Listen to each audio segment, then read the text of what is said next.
Hello boys, welcome back to the channel. నేను మీ వంశీ. అందరు ఎలా ఉన్నారు? హోప్ అందరు బాగున్నారు అనుకుంటున్నా. ఈ రోజు మన ఛానల్లో మోస్ట్ ఇంట్రెస్టింగ్ వీడియో అయితే తీసుకొచ్చాను. ఇలాంటి వీడియోస్ అనేది యూట్యూబ్లో ఎంతమంది చేస్తారో నాకు ఐడియా లేదు. సో మన ఛానల్లో అయితే ఇలాంటి వీడియో ఫస్ట్ టైం అయితే చేస్తున్నాను. ప్రజెంట్ మన దగ్గర పల్సర్ 150 స్టాండర్డ్ BS6 మోడల్ ఉంది. ఇది 2020 నవంబర్లో నేనైతే తీసుకున్నాను. ఈ బండి ఆన్ రోడ్ ప్రైస్ వచ్చేసి నాకు 2020 నవంబర్లో 1,19,000 రూపీస్కి అయితే తీసుకున్నాను, డైరెక్ట్ క్యాష్ పెట్టి. సో ఈ బండి ఇప్పటికీ 4 ఇయర్స్ అయితే కంప్లీట్ అయిపోయింది. ఈ 4 ఇయర్స్ లో 50,000 కిలోమీటర్లు అయితే దింపాను. దీంట్లో అయితే నేను 19,000 కిలోమీటర్స్ నేను సింగిల్ గా డ్రైవ్ చేస్తాను. దీని తర్వాత ఏంటంటే ఈ బండి అనేది మా తమ్ముడు హైదరాబాద్ తీసుకెళ్లిపోయాడు.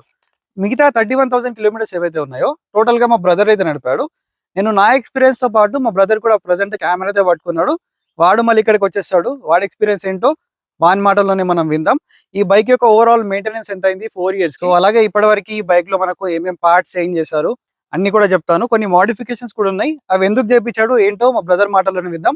సో ఇప్పుడు నేను కెమెరా అనేది నేను హోల్డ్ చేస్తాను, మా బ్రదర్ అనేది ఇక్కడికి వస్తాడు. వాడి మాటల్లోనే విందాం ఈ బైక్ గురించి అయితే. సో లేట్ చేయకుండా వీడియోలోకి అయితే వెళ్ళిపోదాం. Hi guys, this is Sai Vardhan. So విన్నారు కదా ఇంతకుముందు ఏం చెప్పారు మా బ్రదర్. సో దీనైతే 50,000 కిలోమీటర్స్ అంటే కంప్లీట్ కాలేదు. సో 49,500 లైక్ సంథింగ్ అరౌండ్ అలా అయ్యింది. సో దీంట్లో మోడిఫికేషన్స్ కూడా నేను ఎక్కువ ఏం చేయలేదు. జస్ట్ సైడ్ మనకి ఉంది కదా ప్రొటెక్టర్స్, లివర్ గార్డ్స్ అంటారు, సో అది పెట్టించాను. అండ్ మనకు వచ్చేసి ఫాగ్ లైట్స్. సో ఆ ఫాగ్ లైట్స్ నేను ఎందుకు పెట్టించుకున్నానంటే విజిబిలిటీ నైట్ టైమ్స్లో కరెక్ట్ ఉండట్లేదు. సో మోస్ట్లీ నేను ఎక్కువ ట్రావెల్ చేస్తాను కాబట్టి లైక్ ఇన్ ద సిటీలో కాబట్టి, సో నాకు విజిబిలిటీ. మోడిఫికేషన్ కాస్ట్ అయితే చెప్పేసి నాకు ఇవి సైడ్ కి లివర్స్ ఏవైతే పెట్టించావు కదా, ఈ లివర్స్ ఎందుకు పెట్టించావు, అసలు దీని కాస్ట్ ఎంత పడింది? ఓకే, యాక్చువల్గా ఏంటంటే అది కొంచెం స్టైల్గా ఉంటుందని పెట్టించుకున్నాను. సో అంత ప్రొటెక్షన్, ఫుల్ ప్రొటెక్షన్ అయితే మనకి దీని నుంచి రాదు. సో నాకు ఇది కాస్ట్ అరౌండ్ 400 పడింది. సో నేను ఇక్కడ హైదరాబాద్ లో కోటిలో తీసుకున్నాను. కార్బన్ ఫైబర్ టెక్స్చర్ ఏదైతే ఉందో, కానీ బారెంట్స్ ఏవైతే ఉన్నాయో కదా, తీసిన తర్వాత నార్మల్ గా బైక్ వైబ్రేషన్స్ అనేది కంట్రోల్ చేయడానికి బారెంట్స్ అనేది యూజ్ చేస్తారు. అవి తీసిన తర్వాత ఏమైనా వైబ్రేషన్స్ నోటీస్ అయ్యాయా? వైబ్రేషన్స్ అంత నోటీస్ ఏం అవ్వలేదు. యాజ్ యూజువల్ నార్మల్ గా ఎలా ఉండేదో అలానే ఉంది. లైట్ గా కొద్దిగా ఓవర్ స్పీడింగ్ లైక్ అరౌండ్ 80-90 చేసినప్పుడు కొద్దిగా వైబ్రేషన్స్ ఫీల్ అనిపించాయి, కానీ but day to day life లో నార్మల్ స్పీడింగ్ లో అంత అనిపించలేదు. నెక్స్ట్ నువ్వు ఈ లైట్స్ ఇన్స్టాల్ చేయించావు కదా, లైట్స్ ఎందుకు ఇన్స్టాల్ చేయించావు? అసలు దీని హెడ్ లైట్ త్రో అనేది అంతా బాగాలేదా, లేకపోతే రీజన్ ఏంటి? యాక్చువల్ గా ఏంటంటే నేను డైలీ కమ్యూనిటీ పర్పస్ లైక్ నా వర్క్ ఏంటంటే డైలీ తిరుగుతూనే ఉంటాను. నియర్లీ 70-80 కిలోమీటర్స్ నేను తిరుగుతూ ఉంటాను.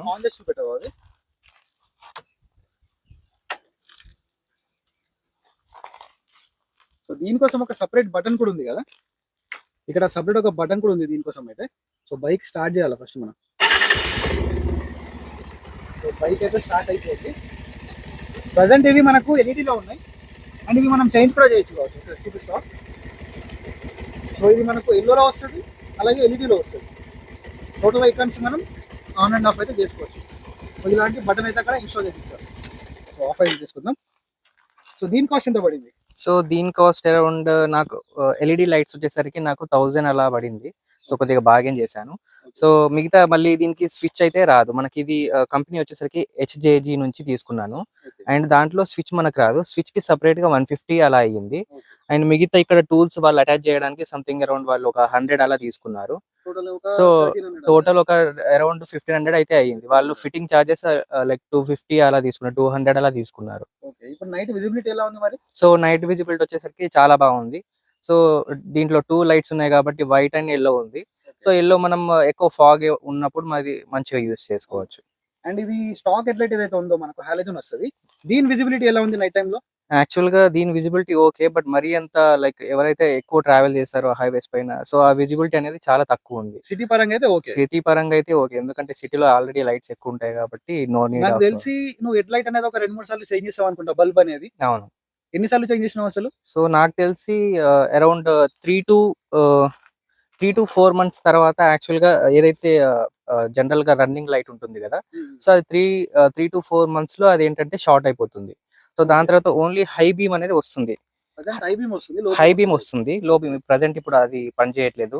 డైట్ లైట్ ఏదైతే ఉందో అది పని చేయట్లేదు, బట్ ఇప్పుడు హై బీమ్ అనేది ఫంక్షనింగ్ ఉంది. అవును. ఇప్పటి వరకు నువ్వు 2 సార్లు చేంజ్ చేసావా, 3 సార్లు? ఇప్పటికి 2 times చేంజ్ చేశాను. దాని కాస్ట్ ఎంత పడింది? దాని cost around 120-100 something around 100. 150 rupees. అవును. ఓకే, 2 సార్లు అయితే చేంజ్ చేసావు. అవును. అండ్ ఇంకోటి నాకు చెప్పింది ఏంటంటే దీని పైలట్ ల్యాంప్ ఒకటి పని చేయట్లేదండి. అవును. అది రీసెంట్ గా ఆన్ చేసి చూపిస్తావా?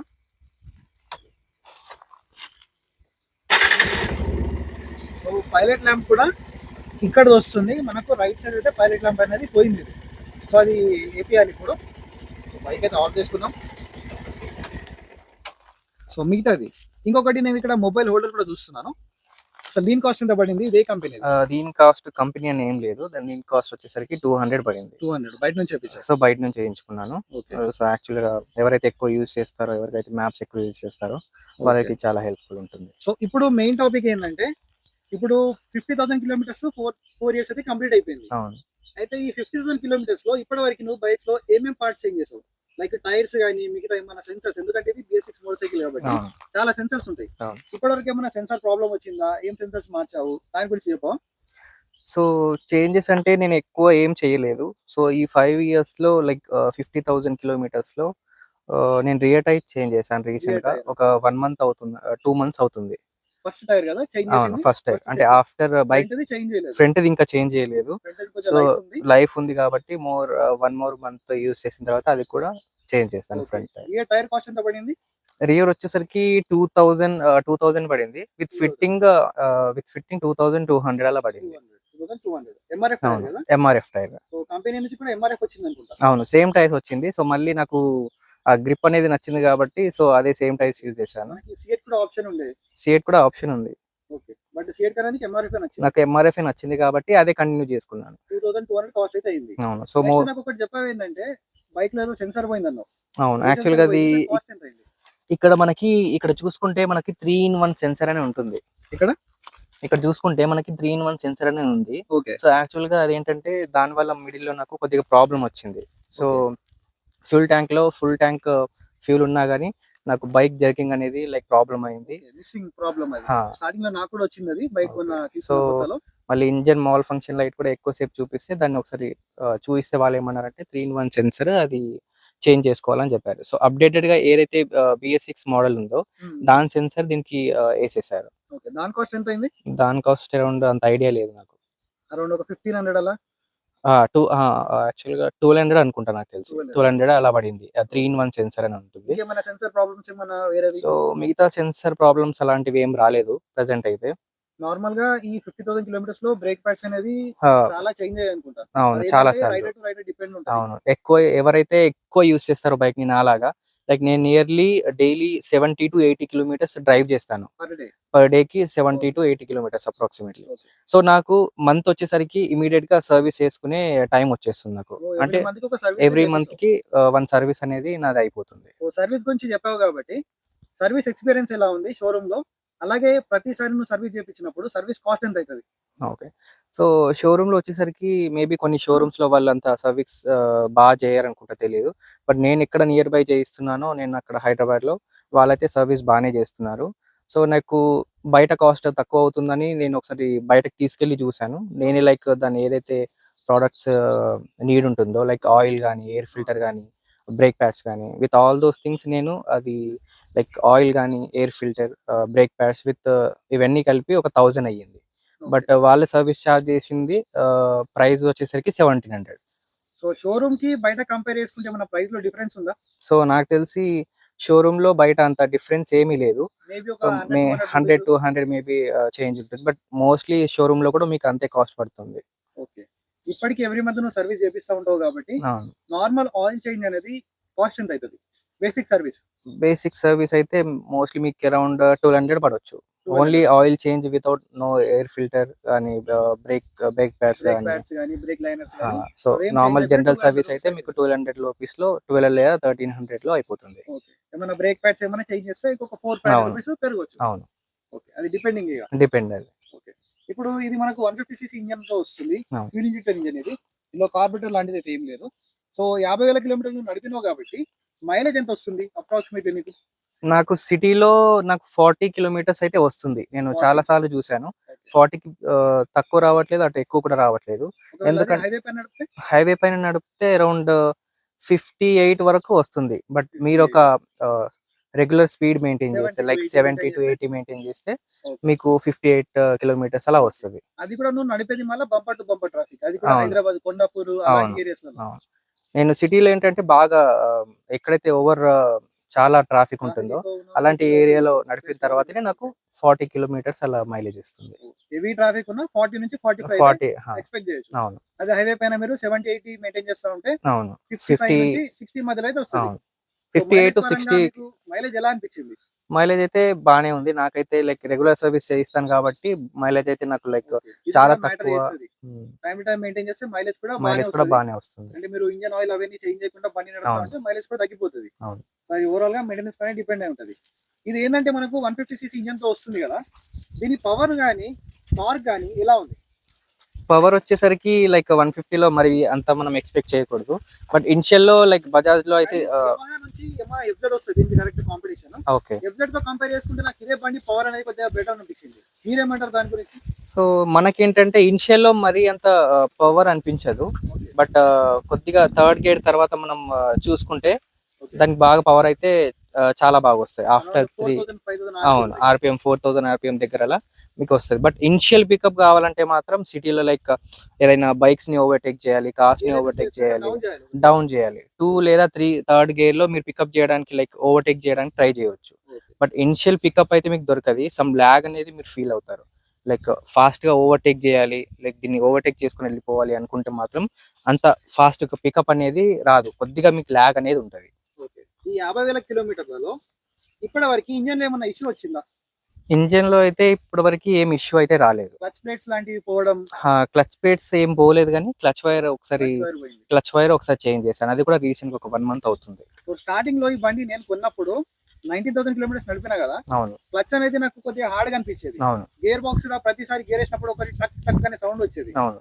ఇప్పుడు ఎలా ఉంది? ఇప్పుడు కూడా సేమ్ సౌండ్. అది యాక్చువల్ గా ఫస్ట్ సెకండ్ గేర్లలో ఆ సౌండ్ అనేది ఎక్కువ వస్తుంది. యాక్చువల్ ఏంటంటే ఆ ఫస్ట్ టు థర్డ్ గేర్ వరకు అయితే కొద్దిగా సౌండ్ ఎక్కువ అయితే వస్తుంది గేర్ వేసినప్పుడు. కాదు, ప్రతి ఒక్క పల్సర్ మోటార్ సైకిల్ లో సేమ్ ప్రాబ్లమ్. అవును. ఆ గేర్ వేసినప్పుడు ఆ సౌండ్ అయితే కామన్ గా వస్తుంది. బట్ నేను నోటీస్ చేసింది ఏంటంటే, ఇప్పుడు నడిపాను కదా బండిని, సో నేను నడిపినప్పటికీ ఇప్పటికీ క్లచ్ కొద్దిగా లైట్ అనిపిస్తుంది నాకు. అవును. అలాగే గేర్ బాక్స్ అయితే సేమ్ ఉంది, సేమ్ సౌండ్ వస్తుంది, కానీ క్లచ్ కొద్దిగా లైట్ అనిపిస్తుంది. అవును. ఆఫ్టర్ క్లచ్ వైర్ చేంజ్ చేసిన తర్వాత స్టార్టింగ్ తో పోల్చుకుంటే లైక్ క్లచ్ అనేది కొద్దిగా సాఫ్ట్ సైడ్ లో ఉంది. గేర్ బాక్స్ పరంగా కూడా ప్రాబ్లం అయితే ఏం లేదు. యాజ్ యూజువల్ అంటే అలా ఏం లేదు.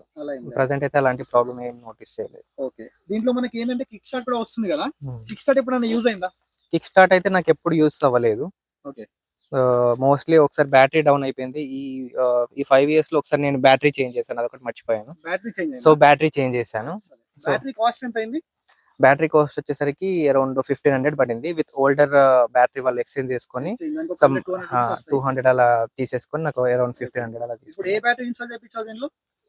అమెరాన్ నుంచి అమెరాన్ బ్యాటరీ 1500 బ్యాటరీ ఒకటి చేంజ్ అయింది. అలాగే సెన్సార్ చేంజ్ అయింది, రియర్ టైర్ చేంజ్ అయింది. అవును. రియర్ టైర్ చేంజ్ అయింది. చైన్ స్ప్రాకెట్ కూడా చేంజ్ అయిందా? అవును. చైన్ స్ప్రాకెట్ కూడా చేంజ్ అయింది. అది చైన్ స్ప్రాకెట్ వచ్చేసరికి మనకి 1200 పడింది. విత్ వాళ్ళ ఫిట్టింగ్ చార్జెస్ అరౌండ్ 1500 లో మీకు.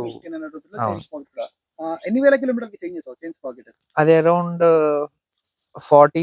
43 to 45,000 కిలోమీటర్స్ లో. లైఫ్ బాగానే వచ్చింది. అంటే లైఫ్ బాగానే వచ్చింది. చైన్ టైట్ గానీ అడ్జస్ట్మెంట్ న్యూ గానీ చేస్తా ఉంటావు. అవును. మోస్ట్లీ నేను సర్వీస్ టు సర్వీస్ ఇస్తాను, ఎందుకంటే నాకు అంత టైం దొరకదు. మధ్యలో నేను లైక్ చైన్ టైట్ గానీ అది చేయించాను, ఏదో ఒకసారి టైం దొరికితే అప్పుడు చేయిస్తాను తప్పితే. నెక్స్ట్ నేను ఒకటి నోటీస్ చేసింది ఏంటంటే, ఇంజన్ దగ్గర ఇక్కడ ఆయిల్ అనేది లీక్ అవుతుంది. దీని గురించి ఏమంటావు? ఇక్కడ ఇంజన్ హెడ్ లో గానీ ఇక్కడ గానీ టోటల్ గా అటు సైడ్ కూడా నాకు కనిపిస్తుంది ఆయిల్ అనేది. సో దీని గురించి ఏమంటావు? యాక్చువల్ గా నేను అది రీసెంట్ గానే అబ్జర్వ్ చేశాను. సో నేను అది నార్మల్ గానే ఆయిల్ లీక్ అవుతుంది అని అనుకున్నాను. బట్ తెలీదు అది ఏం రీజనో తెలీదు. మేబీ సిటీలో ఎక్కువ డ్రైవ్ చేస్తాను, విత్ హెవీ ట్రాఫిక్ ఉంటది కాబట్టి మేబీ దాని వల్ల అని అనుకుంటున్నాను. బట్ ఇక్కడ కూడా నేను నోటీస్ చేస్తాను, అటు సైడ్ నుంచి కూడా మీకు చూపిస్తాను, ఒకసారి ఆగండి. ఇక్కడ కూడా ఆయిల్ అనేది లీక్ అవుతుంది. మరి ఎవరైనా పల్సర్ వాడేటోళ్ళు ఉంటే చెప్పండి, ఇక్కడ కూడా ఆయిల్ అనేది లీక్ అవుతుంది. సో బైక్ అయితే ఎలా ఉందో అలానే ఉంది. ఈ వీడియో కోసం అని చెప్పి నేను బైక్ ని వాష్ చేపించడం అలాంటివి అయితే ఏం చేయలేదు. మరి మిర్రర్స్ విజిబిలిటీ ఎలా ఉంది ఈ బైక్ లో? మిర్రర్స్ విజిబిలిటీ అయితే ఓకే, బట్ యాక్చువల్ గా నేను దీనికి కూడా ఒకటి ప్లాన్ చేసుకున్నాను. ఇక్కడ మనకి రౌండ్ గా లైక్ మిర్రర్స్ అనేటి ఎడ్జెస్ లో దొరుకుతాయి కదా, అది ఇన్స్టాల్ చేసుకుందాం అనుకున్నాను. ఎందుకంటే ఫార్ వెహికల్స్ ఏదైతే ఉంటాయో అవి కనిపిస్తాయి, బట్ సైడ్ వెహికల్స్ వచ్చినప్పుడు మాత్రం కనిపించదు వాళ్ళు ఫాస్ట్ గా వెళ్తే. అప్పుడప్పుడు షోల్డర్ చెక్ అనేది చేయాల్సి వస్తుంది. సో ఈ విజిబిలిటీ అయితే ఓకే, బట్ ఎవరైతే నియర్ బై వెళ్తున్నారో వాళ్ళు సడన్ గా వెళ్తే మాత్రం షోల్డర్ చెక్ చేసుకొని వెళ్తే బెటర్ అని నా ఆప్షన్. బట్ యాక్చువల్గా ఏంటంటే ఆ mirror visibility okay. Next Pulsar లో నాకు నచ్చింది ఏంటంటే హెడ్లైట్ ఏదైతే ఉందో కొన్ని గుంతలు వచ్చినా కానీ అది ఊగుతా ఉంటది. దాని గురించి ఏమంటావు నువ్వు? ఇప్పటికి కూడా ఒకసారి ఊపి చూడు ఒకసారి. సో హెడ్లైట్ ఏదైతే ఉందో ఇది కానీ అవును. సో ఇది ఇట్లా ఊగుతా ఉంటది, మూవ్మెంట్ వస్తూ ఉంటది. ఇండికేటర్స్ అయితే ఫ్లెక్సిబుల్ ఉన్నాయి, దానివల్ల ప్రాబ్లం ఏం లేదు. బట్ ఆ ఫ్రంట్ మనకి హెడ్లైట్ యూనిట్ ఏదైతే ఉందో అది షేక్ అవుతా ఉంటది. సో దానివల్ల నాకేం ప్రాబ్లం లేదు, బట్ స్టిల్ నేను ఏదైనా లైక్ స్పీడ్ బంప్స్ లాంటివి, లైక్ వైట్ లైన్స్ లో స్పీడ్ బంప్స్ ఉంటాయి కదా మధ్యలో, సో అక్కడ సో ఆ టైంలో ఇది అనేది మొత్తం ఫుల్ హెడ్ అనేది లైక్ షేక్ అవుతూ ఉంటుంది. సో దీంట్లో మధ్యలో ఏంటంటే స్పీడోమీటర్ కింద కూడా కొద్దిగా గ్యాప్ ఉంది. సో కొంచెం గ్యాప్ లో ఫిల్ చేస్తే మీకు కొంచెం క్లాత్ కానీ ఎలాంటిది పెడితే మీకు దాన్ని మేబీ రెడ్యూస్ చేసుకోవచ్చు. బట్ యాక్చువల్గా అయితే మీరు ఏ స్పీడ్ బంప్ దగ్గరికి వెళ్ళినా కానీ ఇదైతే షేక్ అవుతుంది, అండ్ ఇండికేటర్స్ కూడా షేక్ అవుతాయి. బట్ ఇండికేటర్స్ వల్ల నాకేం కంప్లైంట్ లేదు, ఎందుకంటే అది ఫ్లెక్సిబుల్ ఉంది. బట్ ఎప్పుడు లైక్ ఒకసారి నేను ఒక బైక్ పార్కింగ్ లోనే తీస్తున్నప్పుడు ఈ ఇండికేటర్స్ అన్ని చాలా ఇలా ఫ్లెక్స్ అయిపోయాయి, కానీ ఇండికేటర్ మాత్రం విరిగిపోలేదు. సో ఆ ఫ్లెక్సిబుల్ ఉండడం వల్ల అది నాకు కొంచెం సేఫ్ అనిపించింది. నెక్స్ట్ సస్పెన్షన్ ఎలా ఉంది దీంట్లో? ఫ్రంట్ మనకి టెలిస్కోప్ ఉన్నాయి, రియర్ మనకి ఏంటంటే ట్విన్ హైడ్రాలిక్ షాక్స్ ఉన్నాయి. అవును. సో సస్పెన్షన్ ఫీడ్బ్యాక్ ఎలా ఉంది? సస్పెన్షన్ అయితే నాకైతే బెటర్ గానే అనిపించింది. సో సస్పెన్షన్ వల్ల నాకు ఎటువంటి ప్రాబ్లం అయితే నాకు అనిపించలేదు. ఇప్పుడు నిన్ననే నువ్వు 300 కిలోమీటర్స్ నాన్ స్టాప్ గా రైడ్ చేసుకుంటూ వచ్చావు. అవును. నీకు బ్యాక్ పెయిన్ లాంటిది ఏమైనా వచ్చిందా? లైట్ గా వచ్చింది. నేను మధ్యలో ఓన్లీ ఒకటే స్టాప్ తీసుకున్నాను, అది కూడా 150 కిలోమీటర్స్ డ్రైవ్ చేసిన తర్వాత నేను ఒక స్టాప్ తీసుకున్నాను. మళ్ళీ అగైన్ 150 కిలోమీటర్స్ మళ్ళీ డ్రైవ్ చేశాను. సో దాంట్లో బానే ఉంది. బట్ ఎందుకంటే ఒకసారి సీట్ విషయానికి వస్తేనే 5 ఇయర్స్ అవుతుంది కాబట్టి మేబీ దాని వల్ల కూడా కొద్దిగా పెయిన్ రావచ్చు అని అనుకుంటున్నాను. ఓకే. నెక్స్ట్ టైర్స్ గ్రిప్ ఎలా ఉంది? ఫ్రంట్ ది కానీ రియర్ ది కానీ? టైర్స్ గ్రిప్ అయితే చాలా బాగుంది. నేనైతే ఇప్పుడు రియర్ టైర్ చేంజ్ చేశాను కాబట్టి ఆ పికప్ కానీ లైక్ రోడ్ గ్రిప్ కానీ చాలా బాగుంది. అండ్ ఫస్ట్ గేర్ లో మూవ్ చేసేటప్పుడు కూడా లైక్ రోడ్ గ్రిప్ చాలా బాగుంది. అండ్ లీనింగ్ నార్మల్ గా ఏదైతే బైక్ నుంచి టైర్స్ వచ్చాయి కంపెనీ నుండి, సో అదే టైర్స్ నేను సేమ్ వేయించుకున్నాను. ఎందుకంటే ఈ సిటీలో ఎక్కువ యూజ్ చేస్తాను కాబట్టి సిటీ పరంగా అయితే లీనింగ్ పర్పస్ కానీ సిటీలో డ్రైవ్ చేయడానికి కానీ గ్రిప్ అయితే చాలా బాగుంది. నెక్స్ట్ బ్రేక్స్ గురించి మాట్లాడితే బ్రేక్స్ ఎలా ఉంది? ఫ్రంట్ మనకి ఏబిఎస్ వస్తున్నది, రియర్ మనకి డ్రమ్ బ్రేక్ వస్తుంది. అవును. సో బ్రేకింగ్ పరంగా ఎలా ఉంది? సో బ్రేకింగ్ కూడా చాలా బాగుంది, బట్ రియర్ లో కూడా మనకు రియర్ డ్యూల్ ఏబిఎస్ ఉంటే బాగుండేది అనిపించింది. ఎందుకంటే సమ్ టైమ్స్ నేను డ్యూరింగ్ పానిక్ సడన్ గా లైక్ ట్రాఫిక్ లో సడన్ గా కొందరు సైడ్ నుంచి పానిక్ బ్రేక్ వేసినప్పుడు వెనకది మొత్తం స్కిట్ అవుతుంది, లైక్ వన్ సైడ్ వచ్చేస్తుంది. అలా నేను ఫేస్ చేశాను. సో డ్యూయల్ ఛానల్ ఏబిఎస్ తీసుకుంటే మేబీ సేఫ్ అయితే ఉంటుంది. ఆప్షన్ అయితే లేదు కాబట్టి సో నేను ఇదైతే తీసుకున్నాను. బట్ స్టిల్ మోస్ట్లీ నేను సిటీలో ఫ్రంట్ బ్రేక్ యూజ్ చేస్తాను. ఫ్రంట్ చాలా బాగుంది. ఓకే. నెక్స్ట్ దీనిలో గ్రౌండ్ క్లియరెన్స్ కూడా డీసెంట్ ఉంటది. సిటీలో ఎక్కడ తగిలే ఛాన్సెస్ ఏమైనా ఉన్నాయి? ఎప్పుడైనా తగిలిందా కింద? లేదు, నేను ఆఫ్ రోడింగ్ లాంటి సిచ్యువేషన్ లైక్ రోడ్స్ లలో తీసుకుపోయినా గానీ నాకు ఎటువంటి లైక్ బంప్స్ కానీ నాకు ఎక్కడన్నా స్పీడ్ బ్రేకర్స్ దగ్గర తగలడం కానీ ఎక్కడ జరగలేదు. స్పీడ్ బ్రేకర్ ఏదైతే చాలా హైట్ గా ఎక్కువ ఉంటుందో అక్కడ ఒకసారి తగిలిన తప్పితే అది జస్ట్ రేర్ కండిషన్, చాలా ఏదో ఒకసారి తగులుతుంది కానీ, బట్ ఫ్రీక్వెంట్ గా అయితే నేను ఎప్పుడు ఎక్కడ లైక్ పాత్ హోల్స్ లోకి వెళ్ళినా కానీ నాకు ఎటువంటి లైక్ గ్రౌండ్ క్లియరెన్స్ అయితే నాకు చాలా బాగా అనిపించింది. ఈ బైక్ వెయిట్ అనేది కొద్దిగా ఎక్కువ ఉంటది. అవును. కంపేరింగ్ టు ఎఫ్జెడ్ వెయిట్ కొంచెం ఎక్కువ ఉంటది. అవును. మీకు వెయిట్ ఎలా అనిపించింది? వెయిట్ అయితే చాలా ఎక్కువ ఉంది. అండ్ ఫస్ట్ వెయిట్ అయినా పర్లేదు, కానీ ఏంటంటే దీంట్లో మెయిన్ వచ్చేసరికి వెయిట్ అనేది మనకి హ్యాండిల్ బార్ లో ఎక్కువ ఫీల్ అవుతాము. అవును, ఫ్రంట్ లో ఎక్కువ ఉంటుంది. బాడీ వెయిట్ ఎక్కువ ఉన్నా పర్లేదు, బట్ ఏంటంటే హ్యాండిల్ అనేది మనకి చాలా హెవీ అనిపిస్తుంది. అదే వేరే బైక్స్ తో కంపేర్ చేసుకుంటే హ్యాండిల్స్ అనేవి ఏంటంటే లైట్ వెయిట్ ఉంటాయి. మనం లైక్ సిటీలో కొంచెం కట్స్ చేస్తూ వెళ్ళిపోవడానికి కూడా మనకు బెటర్ గా ఉంటది. దీని వల్ల ఏంటంటే కట్స్ చేద్దామంటే లైక్ హెవీ టర్నింగ్ లాగా అనిపిస్తుంది, మనకి ఈజీగా కట్స్ చేయలేం. బట్ ఎవరైతే చాలా యూజ్ చేసి చాలా ఫ్లెక్సిబుల్ గా ట్రాఫిక్ లో యూజ్ చేస్తే మాత్రం వాళ్ళకైతే అలవాటు అయిపోతుంది. ఎందుకంటే నాకు స్టార్టింగ్ లో అనిపించింది, బట్ యూజ్ చేస్తూ ఉన్న కొద్దీ అది అలవాటు అయిపోయింది. ఓకే. నా హైట్ అరౌండ్ 5'5" ఉండొచ్చు, లైక్ నాకు తెలీదు, 5'4" లేదా 5'5" ఉంటుంది. సో నేను మోస్ట్లీ 2 సైడ్స్ టిప్ టో చేయగలుగుతాను. సో నాకైతే ఎప్పుడు ప్రాబ్లం అనిపించలేదు. ఒకసారి నెక్స్ట్ కూడా చూపిస్తాను నేను. సో టిప్ టో అవుతుంది. సో టిప్ టో అవుతున్నది, టోటల్ గా ఫ్లాట్ ఫుట్ అవుతలేదు. నాకు కూడా సేమ్ ఆల్మోస్ట్ అంతే అవుతుంది. బైక్ ముందుకు ఎంత ఒకసారి తీసి చూస్తావా? ఏమైనా ఇష్యూ అనిపిస్తుంది దానికల్లా? ఏం ఇష్యూ అనిపించలేదు. ఇష్యూ అయితే ఏం లేదు. ఒకవేళ ఈ బైక్ ఫ్యామిలీ కోసం తీసుకున్నాం అనుకుంటే షూర్ తీసుకోవచ్చు, డెఫినెట్ గా కన్సిడర్ చేయొచ్చు. ఎందుకంటే మనకు సింగిల్ సీట్ వస్తుంది అండ్ మనకి శారీ గార్డ్ వస్తుంది, అక్కడ ఫుట్ రెస్ట్ కూడా ఉంటుంది. సో దానివల్ల మీకు ఎటువంటి ఇబ్బంది ఉండదు. అండ్ మనకు ట్రిపుల్ రైడింగ్ కూడా చేయొచ్చు, బట్ అలా అని చేయమని కాదు. ట్రిపుల్ రైడింగ్ కూడా చేసినా కానీ కింద మనకి గ్రౌండ్ క్లియరెన్స్ ఏదైతే ఉందో మనకి చాలా బాగుంది, ఎక్కడైతే మీకు తగలదు. మెయిన్గా ఈ బైక్ ని తీసుకునే వాళ్ళు కూడా ఫ్యామిలీ ఆడియన్స్ ఎక్కువ మంది. అవును, ఫ్యామిలీ వాళ్ళు ఎక్కువ తీసుకుంటారు. ఇంజన్ పరంగా కూడా ప్రాబ్లం అయితే ఇప్పటి వరకు ఏం నోటీస్ చేయలేదు. సో అదొకటి ఆయిల్ లీకేజ్, అదొకటి నేను ఒకసారి నోటీస్ చేశాను. సో అది కూడా ఒకసారి కనుక్కొని చూడాలి. సో అది మేబీ ఏం రీజన్ అయి ఉండొచ్చు అని. ఓకే, చైన్ స్ప్రాకెట్ కూడా ఒకసారి చేంజ్ అయ్యింది. ఓకే, ఓవరాల్ గా నీ ఎక్స్పీరియన్స్ ఏంటి బైక్ పైన? ఓవరాల్ ఎక్స్పీరియన్స్ అయితే చాలా బాగుంది. సో ఇన్ ఇయర్స్ రైడ్ చేశాను కాబట్టి మధ్య మధ్యలో లైక్ సంథింగ్ చిన్న చిన్న ఇష్యూస్ లాగా వస్తున్నాయి కాబట్టి పర్లేదు. ఒకసారి స్పీడోమీటర్ కూడా ఆన్ చేసి చూపెట్టావా ఎన్ని కిలోమీటర్స్ తిరిగిందో?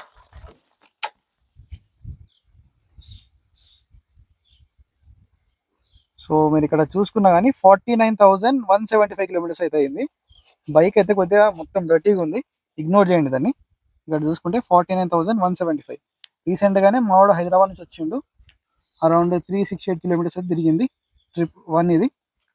అండ్ ఈ స్పీడోమీటర్ గురించి ఏమన్నా ప్రాబ్లమ్స్ వచ్చినాయా? వర్షాకాలంలో లైక్ వాటర్ కింద పోయితా ఉంటుంది కదా. అవునవును. ఇష్యూ వచ్చిందా? సో అలాంటి ఏం ఇష్యూ రాలేదు, అలాంటి ఇష్యూస్ అయితే ఇప్పటివరకు నేను నోటీస్ చేయలేదు. బట్ ఒకటి స్క్రీన్ లో నోటీస్ చేసింది ఏంటంటే, ఏదైతే మనకు ఫ్యూల్ ఇండికేటర్ ఉంటుందో మనకి అక్యురేట్ గా చూపించదు. అదొకటి అక్యురేట్ గా చూపించదు. బట్ స్టిల్ బైక్ లోనే కాదు, చాలా బైక్ లో అదొక ప్రాబ్లం అయితే ఉంది. అవును. మైండ్ ఇంకోటి ఏంటంటే, అప్పుడప్పుడు లైట్ గా, అంటే ఎక్కువ నోటీస్ చేయలేదు అది నేను. బట్ స్టిల్ ఏంటంటే, ఏదైతే మనకు బ్లాక్ కలర్ లో ఇది ఎల్ఈడి స్క్రీన్ లో చూపిస్తుందో అది అప్పుడప్పుడు లైట్ గా చూపిస్తుంది, డార్క్ గా కాకుండా. ఒక్కోసారి మరి సెన్సార్ ప్రాబ్లం ఏంటో నాకు తెలియదు, ఒక్కోసారి లైట్ గా చూపిస్తుంది, మళ్ళీ బ్రైట్నెస్ తగ్గినట్టు చూపిస్తుంది. ఏదైతే అది బ్లాక్స్ లో మనకు పాయింట్స్ కానీ స్పీడోమీటర్ కానీ చూపిస్తుందో అది లైట్ గా చూపిస్తుంది. అది కూడా వన్ సైడే చూపిస్తుంది, స్పీడోమీటర్ కాదు, only fuel indicator the regarding అది చూపిస్తుంది. బట్ ఓవరాల్ అయితే రిగార్డింగ్ ఆల్ ఆఫ్ దట్ నాకైతే ఏం నోటీస్ అయితే చేయలేదు. ఇప్పటికి కూడా పల్సర్ 150 ఎవరైనా కొందాం అనుకుంటే నువ్వు వాళ్ళకి రికమెండ్ చేస్తావా, లేకపోతే వేరే బైక్ అయినా సర్చ్ చేస్తావా 150 సీసీలో? సో 150 సీసీలో వచ్చేసరికి నాకు తెలిసినంత వరకు పల్సర్ అయితే ఎవరైతే ఫ్యామిలీ పర్పస్ అయినా తీసుకుంటారో, డైలీ కమ్యూనిటీ పర్పస్ తీసుకుంటారో, రిగార్డింగ్ అదైతే చాలా బాగానే ఉంటుంది. వేరే వెహికల్స్ వచ్చేసరికి మనకి 150 సీసీలో యమహా నుంచి యమహా ఉంది, హెఫ్జెడ్ వస్తుంది. బట్ నాకు తెలిసి అది మెయింటెనెన్స్ వచ్చేసరికి మీకు అది హై కాస్ట్ అయితే అవుతుంది. సో 150 సీసీలో మీకు బెటర్ ఏంటంటే దీంట్లో కొద్దిగా లో కాస్ట్ అనేది అయితే అవుతుంది కంపేర్. అవును, అవును. కొత్తగా దీంట్లో మనకు డిజిటల్ మీటర్ వచ్చింది, వచ్చింది. ఆ బండిలో చూసావా? చూశాను. యాక్చువల్గా దానికి ఒక అది ప్లస్ పాయింట్ ఏంటంటే, ప్రోస్ వచ్చేసరికి అది ఛార్జింగ్ పోర్ట్ అయితే నాకు కూడా నచ్చింది. ఎందుకంటే నేను ఇప్పుడు స్పీడోమీటర్ అయితే నాకు నచ్చలేదు, ఎందుకంటే ఫుల్లీ డిజిటల్ ఇప్పుడు చాలా మందికి ఉంటే లైక్ ఐకానిక్ గా, లైక్ మనం కేటీఎం లో చూసుకుంటాము పెద్ద పెద్ద బైక్స్ లో TFT meter, colourful digital meter ఉంటుంది కదా, అలా ఉంటే బాగుండేది. బట్ అది ఏంటంటే అది నాకు అంత అనిపించలేదు. దాంతో సో దానికంటే నాకు ఈ సెమీ డిజిటల్ కన్సోల్ ఏదైతే ఉందో నాకు ఇది చాలా ఇష్టం. ఎందుకంటే ఇప్పుడు RS200 లో చూసుకున్నా ఇప్పుడు అది చేంజ్ చేసినట్టున్నారు అన్ని బజాజ్ లో. బట్ కొత్త పల్సర్ లో ఇంకోటి నాకు నచ్చింది ఏంటంటే, ట్యాంక్ పైన 150 అని చెప్పి పెద్దగా స్టిక్కరింగ్ వస్తుంది. అవును, అది నువ్వు అబ్జర్వ్ చేసావా? అవును, చూసాను. యాక్చువల్ గా నేను అది చూసాను, బట్ నాకు అదంతా నచ్చలేదు. వర్డ్ యూజ్ చేయొద్దు, కానీ చెప్పరిలాగైతే కనిపిస్తుంది. అవును, అది ఆ గ్రాఫిక్ డిజైన్ వచ్చేసరికి ఇప్పుడు అంత గ్రాఫిక్ డిజైన్ కానీ న్యూ డిజైన్ కానీ అదంతా బాగాలేదు. ఇది ఎందుకంటే లైక్ సింపుల్ గా ఉంది, బ్లాక్ గ్లాసీ బ్లాక్ ఉంది అండ్ మనకు సిల్వర్ ఫినిష్ తో వచ్చింది.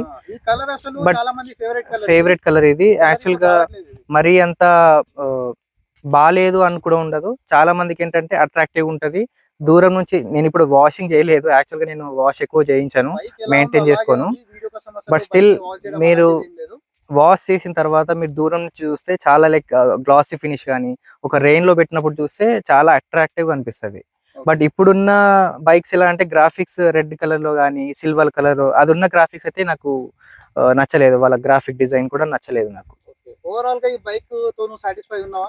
అవును, సాటిస్ఫైడ్, చాలా సాటిస్ఫైడ్. ఎందుకంటే ఇన్ని డేస్ నుంచి నేను అంత హెవీ కోర్గా యూజ్ చేసినా కానీ నాకు నార్మల్గా బేసిక్ సర్వీసే చేయించాను.